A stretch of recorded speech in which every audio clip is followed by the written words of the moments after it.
খাবারটা খাইয়ালাম। খাইতে খাইতে আপা উনি চলে আসবে। ওকে আসো। আকবর, জি আপু। চার সাথে বিস্কিট দাও না কেন?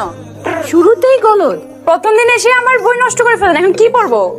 Sorry, extremely sorry. সরি বললেই সবকিছু সলভ হয়ে যায়, এত ইজি। আচ্ছা আমি পরিষ্কার করে দিই। পরিষ্কার করা তো আপনার কাজ না। আকবর, জি আপা। যা পড়ান। এখন কি করব? পড়াবেন। হ্যাঁ ঠিক আছে। স্যার, আজকে আমার পড়ার মুড নাই, আপনি চলে যান।